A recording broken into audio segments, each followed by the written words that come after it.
Hey everyone, Dacia here.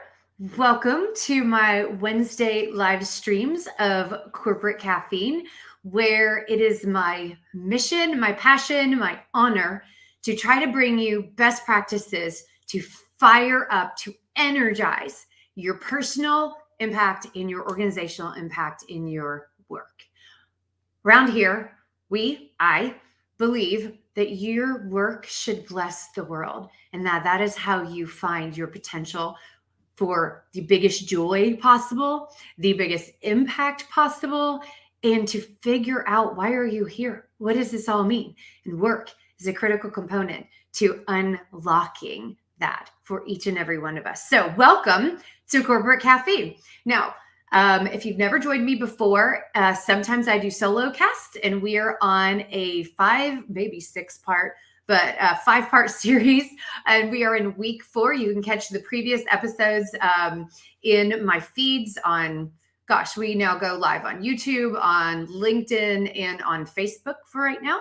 And so you can catch those there, but hopefully you will be able to just be fine plugging in today. So the series that we are in is called Paving Your Road to Revenue. Now, there is a guide that you can get on themarketingblender.com. So everything that I've said has a whole entire kit. It has worksheets, workbooks, how-tos, bullet points, tactic lists, all sorts of stuff if you are trying to DIY your growth strategy. And there's nothing wrong with that. That's why we are putting this out there. We believe in prosperity for all.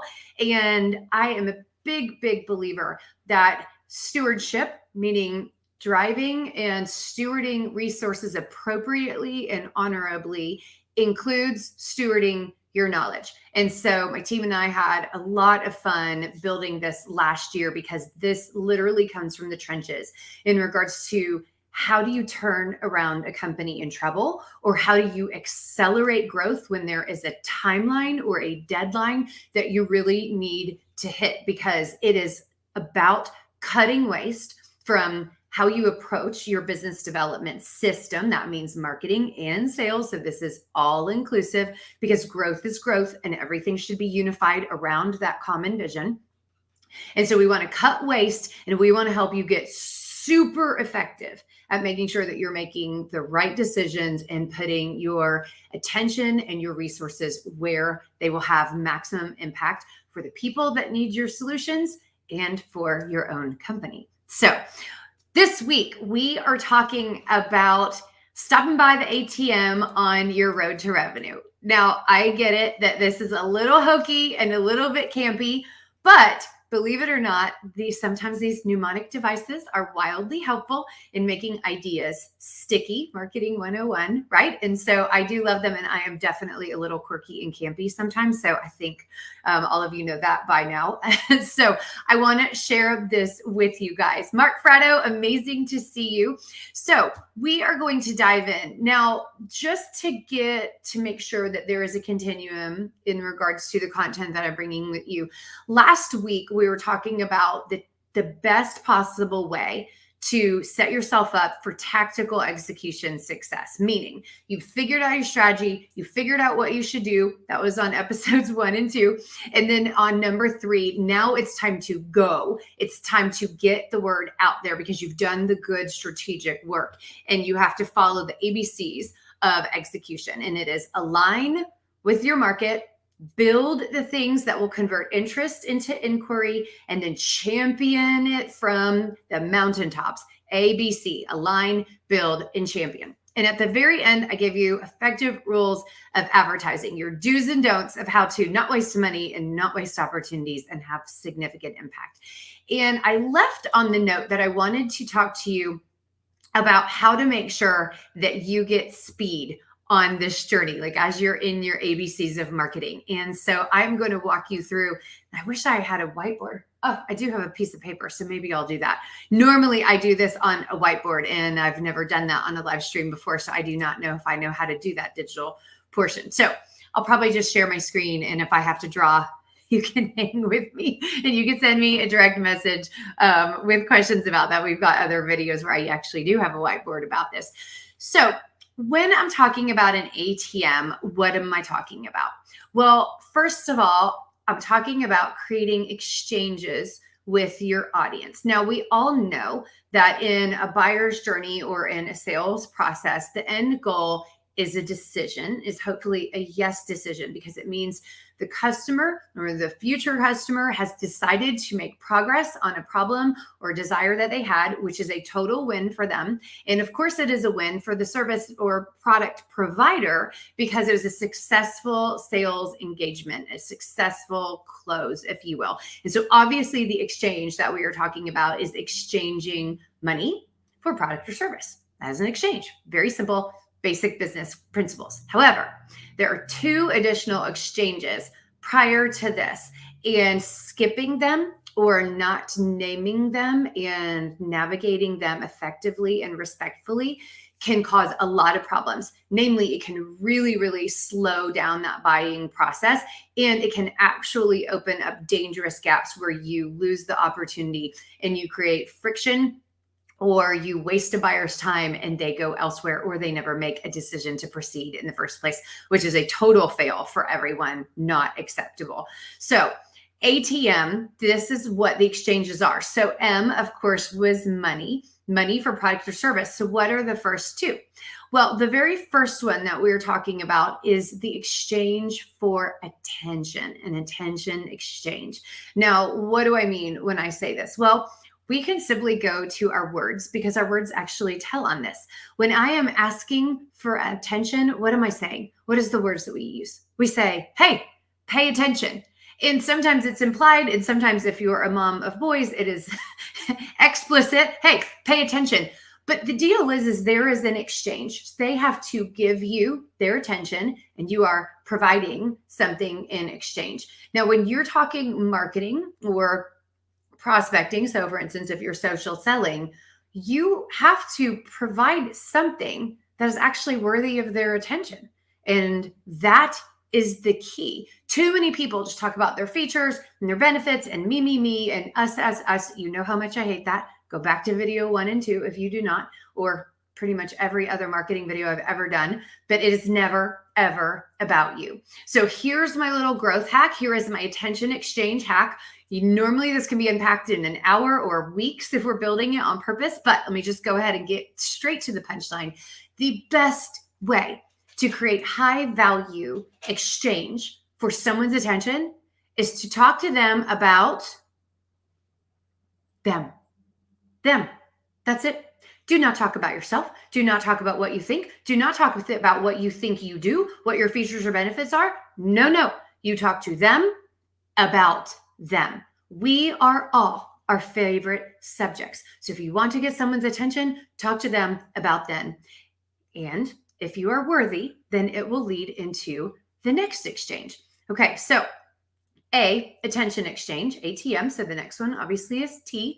So the T stands for the time exchange. And again, we go back to our words. When I am asking for time, I'm saying, will you spend time with me? Spend. I mean, we even acknowledge that there is an exchange, that there is a two-way street in all these things, which I just love that.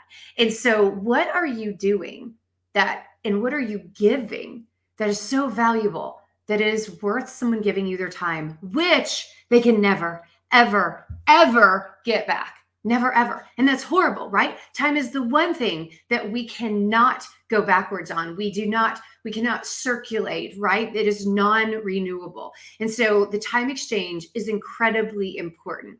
Number one, it's important to understand that when a person is spending time, they are spending it on themselves in the quest for answers or knowledge or solutions or something to help them achieve what they actually want. So guess what you need to do? You need to give them that. If you are in a time exchange, how can you change your sales perspective, change your marketing perspective, your business development language and approach so that you are literally, not conceptually, but literally helping these people that you serve in the market to be better at making this kind of decision? And let me be crystal clear, there is some integrity that is required here, because sometimes you're going to get a prospect where them making the best decision wasn't you. I know, but it's true. All of us have ideal customers, people and situations and problems that we are perfectly suited to serve. That is our highest and best. We are better than everyone else at this. But that means there are also scenarios where we are not the end all be all. And do you have the integrity to tell the truth in this situation? Because if you do, it will transform your growth, your brand, your reputation, your team's confidence, your values alignment, your ability to move your legacy and your mission forward. It is incredible, but it takes courage. Side note, you want to know what the opposite of fear is? It's not courage, it's confidence. It takes confidence to do that. Confidence that what you bring, the impact that you make before the invoice, let me repeat that, the impact that you make before the invoice is so on point with your values, your mission, and what the market needs that it will differentiate you all on its own. How you act as an organization, how you train your people to handle the time exchange, how you prepare for your marketing to bring maximum value to the market. Wow, that is incredible. And by the way, it feels amazing if you cannot tell. It is truly a transformation, and it can be an organizational transformation, not just as an accelerant in your growth, which it will be. However, an accelerant on everything in regards to culture and what you stand for. So first, there is the attention exchange. Next, there is the time exchange. And finally, there is the money exchange. And so that is your ATM. Okay, so that's the overarching part, but I'm going to go ahead and share my screen because if you read the post at the top, I promised that this ATM is a way to hack the creation of your marketing plan. Now, I do not want to say, oh, all of a sudden just document this and it's done. However, in a pretty short amount of time, like a single whiteboard session, you can lay 75, 80% of the foundation of your marketing plan in a visual manner with your team. And that is by sales mapping. And it's by applying and identifying your ATM inside of the buyer's journey and mapping it all out so that is choreographed or orchestrated in a way that seamlessly supports the buyer in their decision to find the best possible solution. So let me first show you like from a whiteboard perspective, what this would look like. And then I will show you the pretty version. So really what you're wanting to do is you're wanting to, excuse me, I had to find a blank piece of paper. What you're wanting to do is you're wanting to visualize the sales cycle. So let's pretend, just a simple circle, and we separate it into 3 different segments. And I'm going to put ATM in here. So we've got the 3 different segments. We've got the attention exchange, the time exchange, and the money exchange. Okay, so inside of these, let me break this down. Attention, how do they know your name? And how do they know what problem you solve or what goal you help them to achieve? Time, are you trustworthy? Are you who you say you are? Are you moving them from interest in solving their problem closer to actually solving their problem? And then, of course, the money. And this is actually mitigating fear because the money exchange represents significant potential risk for them, especially in the business to business world. They're parting with money and they might be putting the reputation on the line. They might be putting their team on the line. They might be putting significant financial risk on the line or goal attainment, whatever. But in each of these phases, the buyer is going through something very different. They need something extremely different. So what does this have to do with your marketing plan? Well, we're now thinking in a customer-centric point of view when it comes to actually organizing your tactics, organizing the messaging that you've done in your strategic work, and now organizing how you actually convert that interest into inquiry, right? So what we want to do is we actually want to map the things that help you in each of these areas and the messages that are appropriate in each of these areas. And so again, I'm going to show you the resource. It's got some examples in there in just a moment. But like as an example, in the attention exchange, how do people hear about you? They might hear about you at a trade show. They might hear about you because of organic content on Google. So we're mapping that out. You might get referrals. It might be sales prospecting, whatever. So you're mapping the different things that can happen when you're trying to create an attention exchange. And then on top of that, when you have identified your tactics, hello, marketing plan, then when you go into execution, you already know what to say. You're talking to them about them because it's an attention exchange. You are not talking about your years in the industry. You are not talking about features and benefits. You're not talking about specifications or differentiations. You're talking to your customers or your prospective customers about them and their problems and how to better understand what they need to do to move forward in their desired or stated goals. And then in trust, are you who you say you are? Okay. How do people figure out if they can trust you? They might look at your website. They are definitely going to talk to your sales team. So they better be well trained and you better have choreography in order to help them. There might be case studies. This might be videos. Side note, it's basically anything that they're spending time on in order to better understand you and in order to better understand their problems. So again, we're mapping these different things to the bottom. And again, you already know what to say here because it's a time exchange. So now you are taking your mastery and you're educating the market on how to move forward. And if you do it well, you are setting yourself up to be the one to beat, right? Because you are the one in a position that is already creating value for them. And that is absolutely critical. Also, when you pull the curtain back on your knowledge, wow, hello, trustworthy, right? I mean, you're immediately showing the kind of potential partner that you're going to be. Absolutely critical. And what this does is it calms down the fear and the risk for someone making a deal because you're showing them already how you operate, which is critical. And then in the money exchange, we do want to write down what does it take to do this. Most people just think, oh, and they just throw things at prospects in order to close the deal. Super inappropriate at the most fearful and intense portion of this for a buyer. So what are some of the things that we would map for your marketing plan in this situation? Well, we might list out the proposal. If you're in an environment where you have to do RFPs,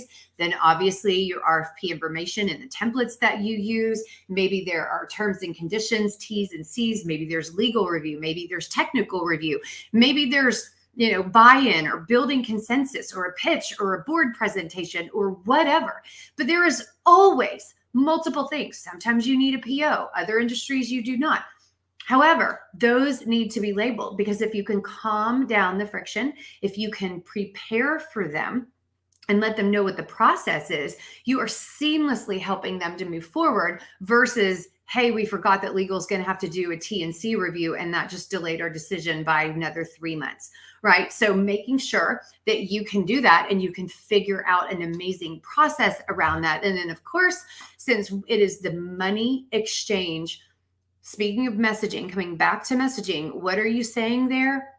You're calming down their concerns. You're meeting them where they are. You're painting a vision of success, and you are practically and specifically and calmly creating white space around these concerns and paving those next steps absolutely seamlessly so that it doesn't create any anxiety or tension. So that's what we're going to, that's the thing. And David, it's so good to see you. And you're right. Notes. I always need more paper. If you guys have ever been on a call with me, I'm constantly taking notes. I even do it in person. It's crazy. So David, you had mentioned your thoughts on overperforming on the first project. I guess it's all about how you communicate. So I'm assuming, and please in the comments, tell me if I'm off on this, but I'm assuming, you've gone through the first project. Maybe it's a test project. So we're past an initial sales cycle and you've delivered. So if you're talking about how to keep a client and how to go deeper or wider with a client, so much of it is about, did you onboard and did you frame the customer experience appropriately? Just because you landed a customer does not mean that they are 100% in alignment with the value you think that you bring. Now, remember, value is always, always, always, always, always defined by the customer.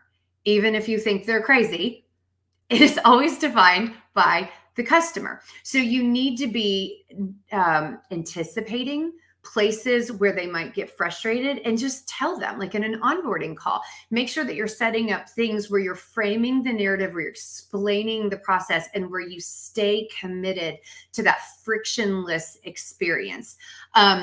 Okay, down payment prior to any work being done. Well, it's all about the value that you brought, because it is still an exchange. A down payment is proof that they believe that you are going to bring value, because if you did this well, you already did.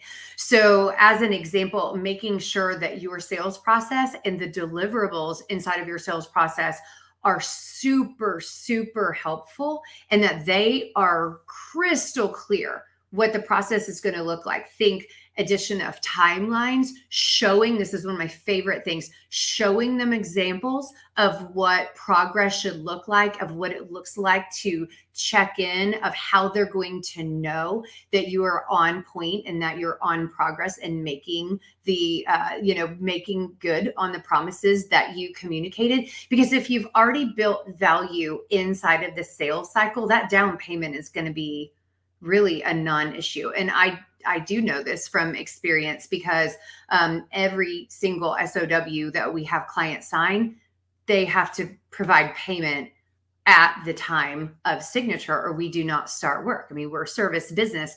And so just from a financial stability standpoint and an ability to do great work for them, we have to be paid for that planning and strategy process. But what I can tell you is that their confidence in knowing what comes next, even if they don't have a tangible deliverable until, let's say, 4 weeks out or 8 weeks out, makes all the difference. And that friction has not been in my sales cycle in a number of years. And so just thinking very carefully from the customer's perspective, what do they care about and how can you help? And sometimes the best way to do that is literally ask them, what would you want to see? How can I help you understand that we're making progress? It might be something as simple as a weekly check-in or a dashboard or a Gantt chart, but it's absolutely amazing if you create visualizations or create deliverables, progress-oriented deliverables, that it can really calm things down. And now you are literally choreographing or crafting the customer experience. And that is a whole other level of values alignment and mission alignment, which is amazing. And it reduces customer churn, and it does help you go deeper and wider, because you're always staying inside of your mastery and also in servant leadership with your customers. So I hope that helps. I'm kind of around the board, and I did promise I would share what one of these, a pretty version of this exchange, this marketing plan hack looks like. And on top of that, in the guide, what you're going to see are some examples. Not an exhaustive list, but some examples of tactics. So let's see, sharing screen. Let me pick the correct window here. Yes. Okay. So you should be on my screen, be able to see that we have got that sales cycle that I talked about, and you can see attention. So the emotion of talking to them about them, the time, so exchanging value for time, and then the money exchange, ATM. And then you take these tactics, again, just examples, non-exhaustive list, but examples. And these are examples of what might be mapped here. And so you want to be mapping the tools, the experience that they are having, and then also when you go into execution, mapping the appropriate message. Now, the final thing I want to bring up in regards to mapping the appropriate message is mapping the appropriate call to action. If you're in an attention exchange, you are not asking for an hour. You are not asking for a call. You are not asking them to do a demo unless you have a very aggressive, fast type of environment, which people just automatically invest time on their very first connection with you. Highly unlikely if you can't see the sarcasm on my face. So that's what you want to be thinking about. Your call to action needs to be, actionable and it needs to be appropriate to the exchange. So attention is a couple of seconds. On Google, it's about 3 seconds. It's long enough for them to click and scan a headline. In other scenarios, it's being on a website and just making sure, okay, you are who you say you are. And the call to action is to get them to click further, deeper into your site. And so now they are moving into an attention exchange, pausing on your ad, clicking through to a landing page, small little things that then shift them into, or begin to shift them into a time exchange. So that's the thing. Now, when I talked about it being actionable, pay attention to your verbs in your marketing and in your sales follow-up. Salespeople talking to you, make sure when you send an email that you're crystal clear what you're asking for. But verbs, get, visit, follow, try, demo, assess, schedule. These are things that they can do, and everybody knows what that means.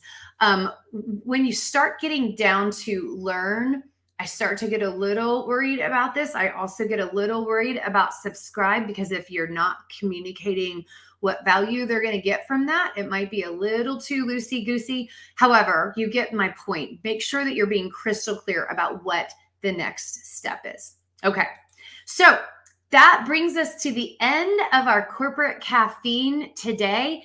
Thank you so much for joining me. David, thank you so much for your feedback and your amazing questions. I really appreciate it. And if there's anything I can do to help you, DM me. But you guys, marketing is simple. It's not easy, but it can be simple.